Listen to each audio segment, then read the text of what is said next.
Catching Fire, Part 1, The Spark, Chapter 1. I clasp the flask between my hands, even though the warmth from the tea has long since leached into the frozen air.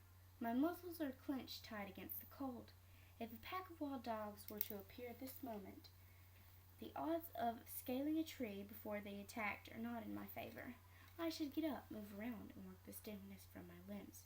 But instead I sit as motionless as the rock beneath me. While the dawn begins to lighten the woods, I can't fight the sun. I can only watch helplessly as it drags me into the day that I've been dreading for months. By soon they will be at my new house in the Victor's village.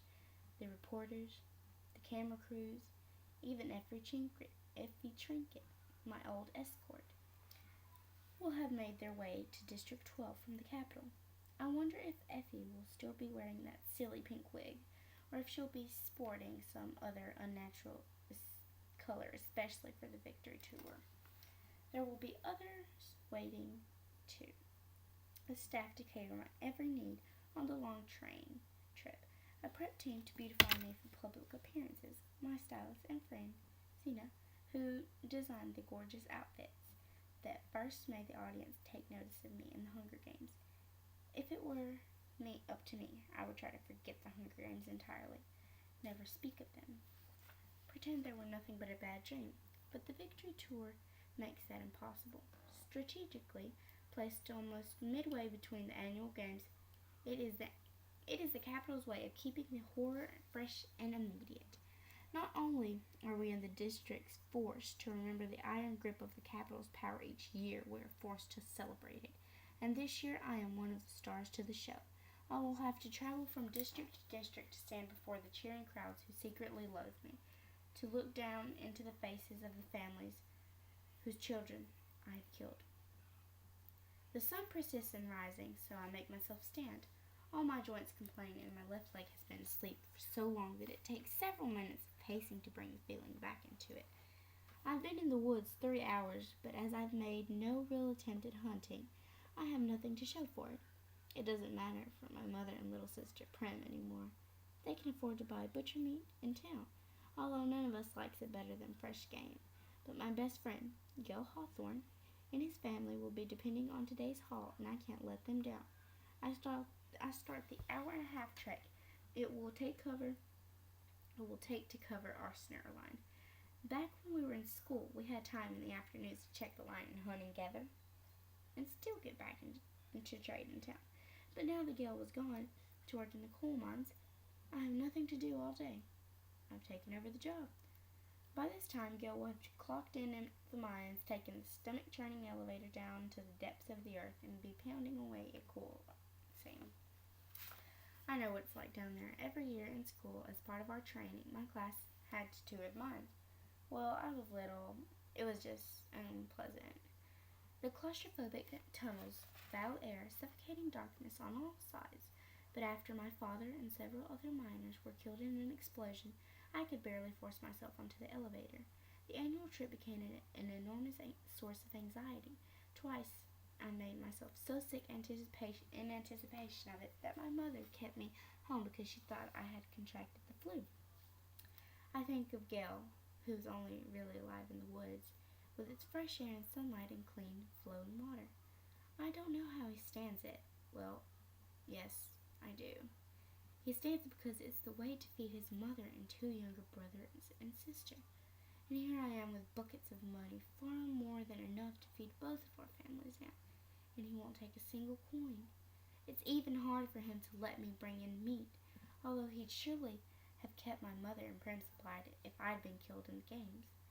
I tell him he's doing me a favor, that it drives me nuts to sit around all day. Even so, I never drop off the game while he's at home, which is easy since he works 12 hours a day. The only time I really get to see Gail now is on Sundays, when we meet up in the woods to hunt together. It's still the best day of the week, but it's not like it used to be before, when we could tell each other anything.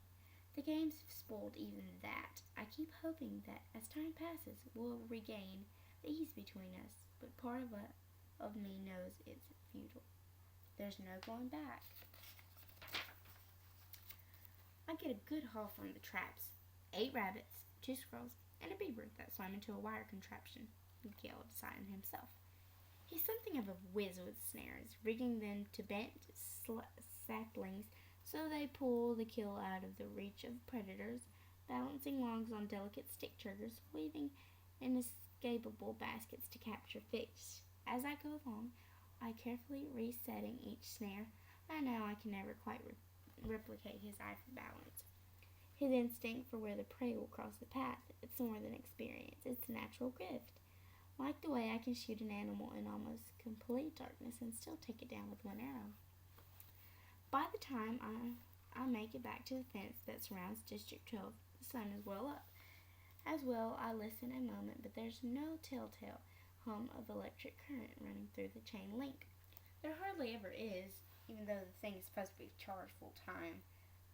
I wriggle through the opening at the bottom of the fence and come up in the meadow, just a stone's throw from my home, my old home. We still get to keep it, since officially it's the designated dwelling of my mother and sister.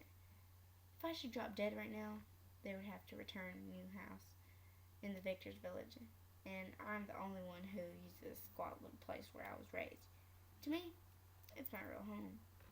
I go there now to switch my clothes, exchange my father's old leather jacket for a fine wool coat that always seems too tight in the shoulders. Leave my soft, worn hunting boots for a pair of expensive machine-made shoes that my mother thinks are more appropriate for someone of my status. I've already stowed my bow and arrows in a hollow log in the woods. Although time is ticking, I allow myself a few minutes to sit in the kitchen.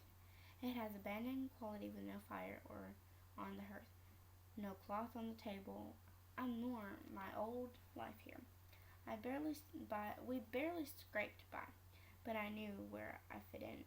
I knew what my place was in the tightly interwoven fabric that was our life.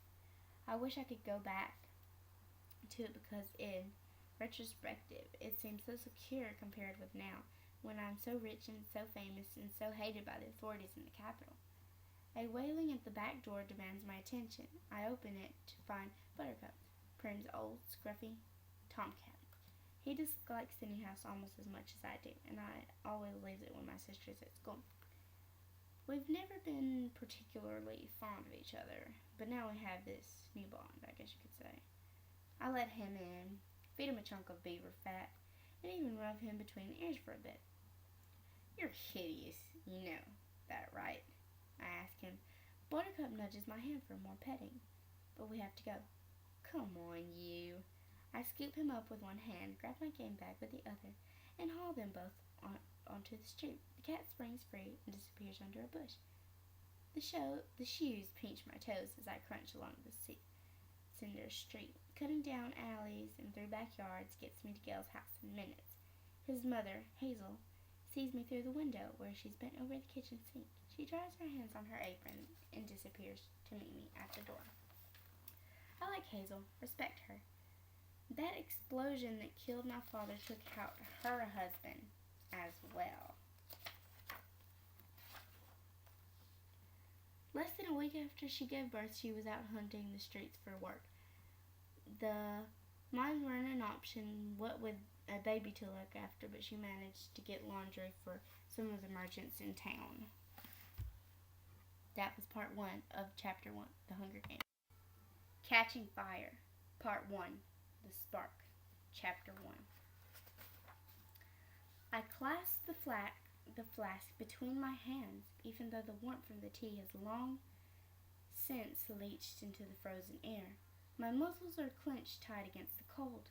If a pack of wild dogs were to appear at this moment, the odds of scaling a tree before they attacked are not in my favor.